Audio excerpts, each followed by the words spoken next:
اور یہ بات کوئی غلط بھی نہیں ہے کہ وہاں پہ جو ٹریٹمنٹ ہوتا ہے وہ شاید ادھر نہیں اس طرح سے ہوتا، لیکن یہ بات بہرحال کچھ اس کے پیچھے لاجک تو بنتا ہے، لاجک بنتا ہے. تو ایک سویلین نیچر کا مسئلہ ہے، ایک ڈومیسائل کا مسئلہ ہے، اور باقی جو ہے رہی کسر جو ہے وہ تحریک انصاف کی حکومت پوری کر دیتی ہے. مگر چھوٹی موٹی چیزوں کو جو آپ کہہ رہے ہیں سر، یہ پوزیشننگ ہو رہی ہے، واضح پوزیشننگ ہو رہی ہے. یا تو آپ پنجاب میں ہیں اس لیے آپ کمٹ کرنا نہیں چاہتے سر، کیونکہ وہ کہتے ہیں یہ ہمارے سیاسی حلیف کٹ پتلی کو گرانے میں سنجیدہ نہیں ہے سر. ادھر پی ڈی ایم کو متحرک کرنے کے لیے رابطے ہو رہے ہیں بڑے میاں صاحب کے، مولانا صاحب سے، واپس پی ڈی ایم جو ہے ایکشن میں آ رہی ہے، جلسے جلوس ہو رہے ہیں. یہ کہتے ہیں اس کو گرانے میں ہی سنجیدہ نہیں ہے، آپ کہتے ہیں یہ الیکشن موڈ ہے. یعنی کہ کہیں نہ کہیں شاید پیپلز پارٹی بھی وہ سپیس کھلی چھوڑنا چاہ رہی ہے اپنے لیے. نہیں دیکھیں نا، ایک تو انہوں نے شروع کیے ہیں جلسے پی ڈی ایم کے، اچھی بات ہے، انہیں کرنا چاہیے. ہم بھی سٹارٹ کریں گے کشمیر کے الیکشن کے بعد، ہم بھی اپنے جلسے کریں گے، بالکل کریں گے، ہر جگہ پہ کریں گے، ساری جگہوں پہ کریں گے. پنجاب میں بھی کریں گے، کے پی میں بھی کریں گے، بلوچستان میں بھی کریں گے، سندھ میں بھی کریں گے، کشمیر میں اب ہو رہے ہیں، جی بی میں بھی بالکل جائیں گے، ساری جگہوں پہ کریں گے، لوگوں کو بتائیں گے جو اصل حقائق ہے. رہی بات یہ کہ یہ تو انہوں نے تو مریم نواز صاحبہ نے تو اوپن کہہ دیا کہ ہم تو چاہتے ہیں کہ یہ 5 سال رہے. جب ایک گر رہی ہو گورنمنٹ، اس کو جو نہیں گرا رہا تو وہ تو پھر اس کا سہولت کار ہوا نا. ٹھیک ہے، تو آپ وہی تو میں آپ سے پوچھ رہی ہوں پچھلے 10 منٹ سے چودھری صاحب، یا تو کمٹ کریں اس بات کو، پی ڈی ایم میں آپ نے واپس نہیں جانا، پی ڈی ایم اکیلے کچھ اچیو کر سکتی ہے، نہیں کر سکتی. پی ڈی ایم تو اوور ہوگی نا، وہ آپ کے لیے اوور ہو گئی ہے، اوور آل اوور ہو گئی یا پیپلز پارٹی کے لیے اوور ہو گئی؟ میرا خیال ہے پی ڈی ایم کا جو ہے یہ تو اب وہ نون لیگ کا جو حکومتی اتحاد تھا وہی رہ گئی ہے. ٹھیک ہے، یعنی کہ اب آپ لوگ بھی اکیلے، جس طرح بلاول کہہ رہے ہیں کہ حکومت کے خلاف لڑتے چلے جائیں گے، مگر آنے والے 2.25 سال رہ گئے ہیں، آپ کو حکومت اپنی مدت پوری کرتی دکھائی دے رہی ہے؟ کیونکہ بہرحال تو ادارہ جاتی سپورٹ اور بیکنگ تو ابھی بھی دکھ رہی ہے. نہیں، حکومت تو روز اپنے پاؤں پہ کلہاڑی مارتی ہے، لیکن روز ان کو کوئی نہ کوئی سہارا دے دیتا ہے. حکومت کدھر ہے؟ نہ لوگوں کے لیے یہ حکومت ہے، نہ انٹرنیشنلی کہیں نظر آ رہی ہے، نہ کہیں ریجنل ایشوز میں کوئی وجود اس حکومت کا نظر آ رہا ہے، نہ کسی جگہ پہ کوئی حکومتی پرائم منسٹر کسی بھی ایشو پہ لیڈ کرتے ہوئے نظر آ رہے ہیں. نہ وہ کشمیر ایشو پہ لیڈ انہوں نے کیا، نہ اب افغانستان کے ایشو پہ لیڈ کر رہے ہیں، نہ وہ جو جنگ کا ماحول تھا وہاں پہ لیڈ کیا. کسی جگہ پہ وہ لیڈ کرتے نظر تو آ نہیں رہے. سر آپ لوگ بھی تو کچھ کرتے نظر آ نہیں رہے نا، اپوزیشن بھی کچھ کرتی نظر آ نہیں رہی. اپوزیشن ایک دوسرے کے در پہ ہے، ایک دوسرے کے گریبان پہ ہے، اور ایک آف کورس اس زوم میں اگر حکومت ہے کہ بہترین یہ وقت گزر جائے گا تو وہ گزر بھی جائے گا، تھینکس ٹو یو. نہیں دیکھیں، ہم نے تو اپنی کوشش کی، جو ان کو گرانے کا طریقہ تھا وہ نہیں اپنایا گیا، جو ان کو نہیں گرانے کا طریقہ تھا اس پہ وہ لے کر جانا چاہتے تھے. آپ لوگوں کے رابطے ہیں اسٹیبلشمنٹ سے سر؟ بیکاز آج یہ زرداری صاحب سے بھی پوچھا گیا، انہوں نے کہا ہم اسی ملک میں رہتے ہیں، آئی مین سو ٹو سے کہ آف کورس اس ملک میں رہتے ہیں تو رابطے تو ہیں. میرے تو نہیں علم میں، مجھے تو نہ کبھی پتا ہے اس قسم کا، نہ میں کبھی میرے ساتھ تو کبھی کسی نے رابطہ نہیں کیا، اور نہ آپ کو اس حوالے سے اپنی قیادت کا پتا ہے کہ کوئی رابطے ہیں؟ کیونکہ سر سینٹ میں باپ سے الیکشن سے لے کے آپ کی تو اپنے حلیف جو ہیں اپنے سیاسی اتحادی اپوزیشن میں بیٹھے ہوئے، وہ آپ کے اوپر 2 ٹوک ڈنکی کی چوٹ پہ الزام لگا رہے ہیں. جن کو آپ بار بار باپ کہتے ہیں وہ اپوزیشن میں بیٹھ گئے ہیں، اور اس کے جو باپ پارٹی کے اندر بلوچستان کے اندر جو کچھ ہو رہا ہے وہ بھی آپ کے سامنے ہے جناب. اب وہ ساری حقیقتیں جو ہیں وہ کھل گئی ہیں، اور اگر ان کے اندر لڑائی پڑی ہے تو اس کا بینیفٹ اگر نہیں لے سکی اپوزیشن تو یہ بدقسمتی ہے. نہ بلوچستان میں لے سکی، نہ سینٹر میں لے سکی، نہ پنجاب میں لے سکی. بہت بہت شکریہ. ناظرین آپ نے سنا چودھری منظور. اب بات کرتے ہیں رانا ثناء اللہ صاحب سے، صدر ہیں پنجاب کے پی ایم ایل این کے. رانا صاحب السلام علیکم، بہت بہت شکریہ. سینیٹر صاحب فرمائیے گا کہ پی ڈی ایم اب اپنے تئیں ہی متحرک ہوگی، کیونکہ بلاول بھٹو زرداری نے تو بہرحال آج 2 ٹوک کہہ دیا کہ نہاری حلوہ کھانے کے لیے بنائے گئے اتحاد میں شامل نہیں ہوں گے. نہیں دیکھیں، پی ڈی ایم اپنے طور پہ متحرک رہے گی، اور موجودہ حکومت کے مخالف جو اس کا ایجنڈا ہے اس کے اوپر کاربند رہے گی. اور پیپلز پارٹی اور اے این پی سے بھی ہمیں یہی امید ہے کہ وہ کبھی کبھی ہم سے بھی ٹکراتے رہیں گے، لیکن وہ حکومت کے خلاف ہر موو میں جو ہے وہ ہمارا ساتھ دیں گے. آپ دیکھیں اس وقت آزاد کشمیر میں الیکشن ہو رہے ہیں، اور الیکشن بھی جو ہے یہ 2 ہفتے بعد جو ہے وہ 25 جولائی کو ہونے جا رہے ہیں. تو وہاں پہ پیپلز پارٹی کا پی ایم ایل این سے مقابلہ ہے، اور پی ایم ایل این کا پیپلز پارٹی اور پی ٹی آئی حکومت سے مقابلہ ہے.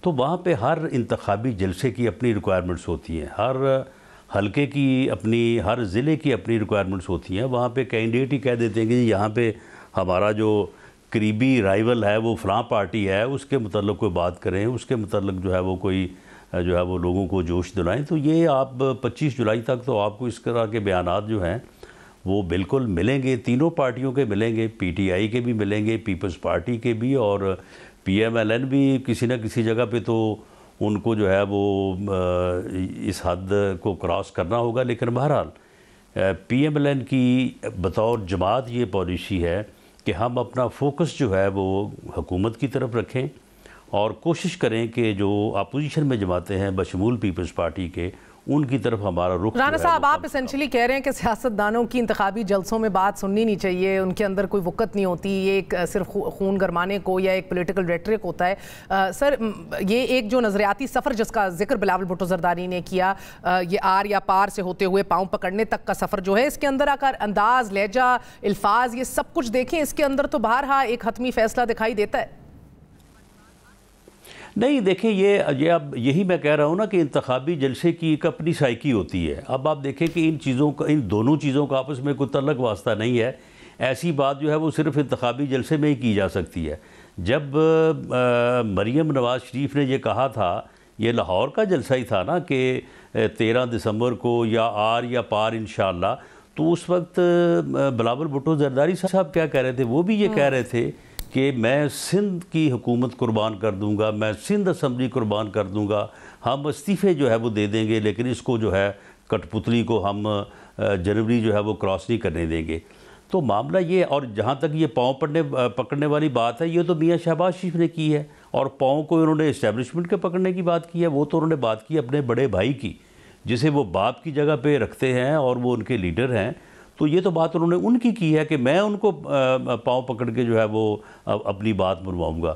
تو لیکن انہوں نے دونوں باتوں کو اکٹھا کر دیا. تو یہ انتخابی تقریر ہی ہو سکتی ہے، اس کے اوپر کوئی اتنا غور و فکر جو ہے وہ کرنے کی ضرورت نہیں ہے، نہ اس کو انالائز کرنے کی ضرورت ہے. سر، پاؤں پکڑنے والی بات کے اوپر تو شاہد خاقان عباسی صاحب بھی نالا دکھائی دیے کہ یہ پبلکلی نہیں کرنی چاہیے تھی، نازیبا تھی، مگر وہ تو انتخابی دنگل میں نہیں اترے ہوئے، انتخابی جلسے جلوس سے تقریر نہیں کر رہے، ان کا بھی یہ کہنا تھا. بہرحال یہی باتیں جو ہیں دارالحکومت اسلام آباد میں کھڑے ہو کے بجٹ کے بعد بلاول صاحب نے کہی تھیں کہ آصف علی زرداری، میرے والد بیمار تھے، ان کو ہسپتال سے میں نیشنل اسمبلی لے کر آیا اور مڑ کے دیکھا تو نہ قائد حزب اختلاف، نہ پوری مسلم لیگ نون سب غائب تھی. تو وہ تو اپنے موقف میں بہرحال جو ہے برقرار ہیں اور ایک یونیفائیڈ ایک ہی بات کر رہے ہیں، کنسسٹنٹ بات کر رہے ہیں. نہیں دیکھیں، جہاں تک میاں شہباز شریف صاحب کی اس دن کی جو ہے وہ حاضری کا تعلق ہے ان دنوں میں، تو وہ میرے سامنے جو بات ہوئی ہے، اب آپ دیکھ لیں کہ یہ انتخابی جلسے میں اور ریئلٹی میں کتنا فرق ہوتا ہے.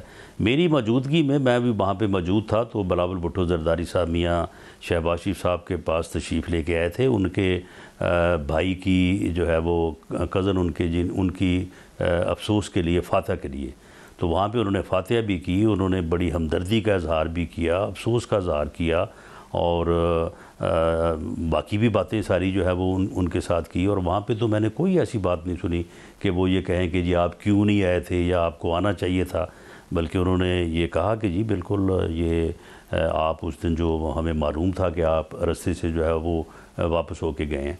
تو دیکھیں یہ چیزیں جو ہیں یہ اپنی جگہ پہ ہیں. ہماری اس دن جو تعداد تھی اور جو لوگ غیر حاضر تھے، ہم نے اس کی پوری جسٹیفیکیشن جو ہے، جو مشترکہ پارلیمانی لیڈرز کا اجلاس تھا، اس میں پیش کی ہے. اور اس میں کسی نے، اسد محمود صاحب نے یا پیپلز پارٹی نے، کوئی جو ہے وہ آبجیکشن جو ہے وہ نہیں کیا. تو اس لیے متحدہ اپوزیشن جو ہے وہ ایک اپنا جو ہے وہ سٹانس اور اپنی پوزیشن برقرار رکھے گی. لیکن اب 25 جولائی تک اگر آپ یہ کہیں کہ وہ انتخابی جلسوں میں کوئی بات نہ کرے، تو وہ پھر وہی مثال ہے نا کہ گھوڑا اگر گھاس سے دوستی کرے گا تو پھر بھوکا مر جائے گا.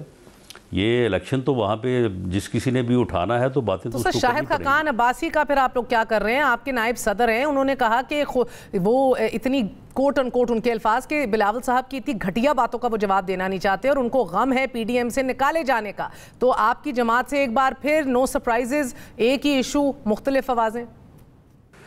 دیکھیں، یہ چودھری صاحب کی اپنی اصطلاح ہے اور شاہد خاقان عباسی صاحب کی اپنی رائے ہے. معاملہ یہ ہے کہ شاہد خاقان عباسی صاحب جو ہیں وہ ہماری پارٹی کے سینئر نائب صدر ہیں اور وہ فارمر پرائم منسٹر ہیں. وہ ٹھیک ہے کہ پی ڈی ایم کے بھی وہ سیکرٹری جنرل ہیں اور پی ڈی ایم میں وہ جو نوٹس والی بات چلی اس کے بعد وہ نوٹس پھاڑنے والی بات جو چلی اس سے جو ہے وہ کوئی تھوڑا تلخی جو ہے وہ جماعتی لیول پہ بھی پیدا ہوئی اور ذاتی لیول پہ بھی پیدا ہوئی. تو اس میں جو ہے وہ ٹھیک ہے یہ چیزیں جو ہیں وہ بیچ میں چلتی رہتی ہیں، لیکن شاہد خاقان عباسی صاحب جو ہیں وہ متحدہ اپوزیشن کو ساتھ لے کے چلنے اور متحدہ اپوزیشن کی جو افادیت ہے اس کو وہ بڑی گہرائی سے سمجھتے ہیں، اور اس بارے میں جو ہماری پارٹی میٹنگز ہوئی ہیں تو ان کا یہ بڑا سٹرانگ سٹانس ہے کہ متحدہ اپوزیشن کو پارلیمنٹ میں اپنا کردار ادا کرنا چاہیے. اور یہی وجہ ہے کہ جس دن میاں شہباز شریف صاحب نے as leader of the opposition کھانا دیا تھا تو وہاں پہ متحدہ اپوزیشن تو اس ملک میں ہے نہیں، معذرت کے ساتھ. سر ابھی آپ سے تھوڑی دیر پہلے چودھری منظور صاحب بھی فرما رہے تھے کہ آپ کی جماعت میں کچھ خودکش حملہ آور ہیں جو بار بار یہ چاہتے ہیں کہ اپوزیشن متحد ہو ہی نہ سکے. اگر ان کا ذکر شاہد خاقان عباسی کے حوالے سے تھا یا ادر پیپل، بھارا آپ کو اپنی جماعت کے اندر یا ڈسپلن نافذ کرا لیں یا ایک پیج پہ آ جائیں. سر آج آصف علی زرداری صاحب نے ڈومیسائل کا ذکر کیا ہے، آج پہلی بار نہیں کیا، میاں صاحب کے سامنے بھی کیا پی ڈی ایم کے ایک اجلاس کے اندر کہ ہمارا ڈومیسائل مختلف ہے، اسی لیے ریالٹیز اور حقیقتیں مختلف ہیں. دیکھیں یہ حقیقت تو نہیں ہے، یہ بالکل بات تو ہے بے بنیاد، لیکن یہ بات پیپلز پارٹی کو اور آصف زرداری صاحب کو سوٹ کرتی ہے.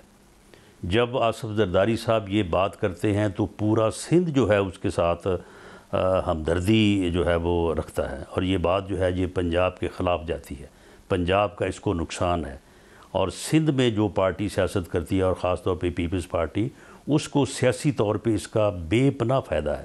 معاملہ یہ ہے کہ کیا وجہ ہے کہ ایک کراچی کے آدمی کا جو ہے وہ کیوں آپ ٹرائل کر رہے ہیں اسلام آباد میں اور راولپنڈی میں؟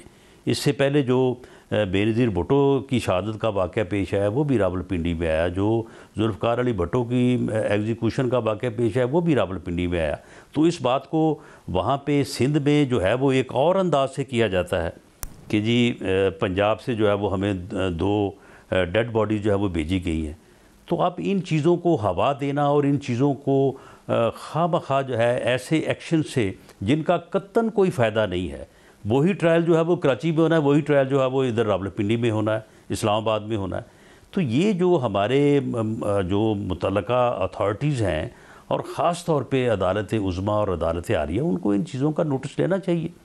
یہ چیزیں جو ہیں یہ صوبوں کے درمیان نفرت کا باعث بنتی ہیں اور یہ سیاست کو جو ہے وہ تلخ کرتی ہیں. تو جب ایک پیپلز پارٹی کو یا آصف علی زرداری صاحب کو یہ معلوم پڑے گا کہ ان کے یہ بات فائدے میں ہے، پولیٹیکلی ان کو بینیفٹ کر رہی ہے، تو وہ کیوں نہیں کریں گے؟ ہر کوئی کرے گا. تو میں سمجھتا ہوں کہ یہ اس میں جو ہے وہ متعلقہ لوگوں کو اور خاص طور پہ ہماری عدالت عظمیٰ جو ہے اسے سٹیپ ان کرنا چاہیے اور ٹرائل جو ہے وہ بہت بہت شکریہ. ہمارے ساتھ رانا ثناء اللہ صاحب موجود تھے، کہہ رہے تھے کہ عدالتوں کو نوٹس لینا چاہیے. جس ڈومیسائل کا ذکر کرتے ہیں زرداری صاحب، صوبائیت کو، تفریق کو ہوا ملتی ہے اس بات سے. انصاف کراچی میں بھی وہی ہونا ہے، راولپنڈی میں بھی وہی ہونا ہے. ناظرین آپ کو آج بتاتے چلیں کہ آج 2 اہم ترین عدالتی فیصلوں نے نیب کے کردار کی کلی کھول کے رکھ دی. اسلام آباد ہائی کورٹ نے ناروال اسپورٹس سٹی کیس میں احسن اقبال کی ضمانت کے خلاف نیب ریفرنس پر تفصیلی فیصلہ جاری کیا. 10 صفحات پر مشتمل تفصیلی فیصلے میں عدالت نے احسن اقبال کی گرفتاری کو نیب کا اختیار سے تجاوز قرار دیا اور عدالت نے فیصلے میں کہا کہ نیب پنڈی احسن اقبال پر کرپشن کے ثبوت پیش کرنے میں ناکام رہا ہے. تسلیم شدہ حقیقت ہے کہ منصوبہ شروع کرنے کی تجویز ناروال کی عوام کو فائدہ پہنچانا تھا. CDWP سمیت مختلف متعلقہ فورمز کی جانب سے منصوبے کی منظوری دی گئی اور نہ ریکارڈ پر ہے اور نہ نیب نے الزام لگایا کہ احسن اقبال نے اس منصوبے سے مالی فائدہ حاصل کیا. دوسرا اہم ترین تحریری فیصلہ لاہور ہائی کورٹ نے خواجہ آصف کی آمدن سے زائد اثاثوں کے کیس میں آج جاری کیا. عدالت نے قرار دیا ہے کہ خواجہ آصف کے خلاف تاحال ریفرنس دائر نہیں کیا گیا. کسی ملزم کو غیر معینہ مدت کے لیے جیل میں نہیں رکھا جا سکتا. اور ان کا یہ بھی کہنا تھا کہ ایمکو کمپنی کا نمائندہ پاکستان آنا چاہتا تھا.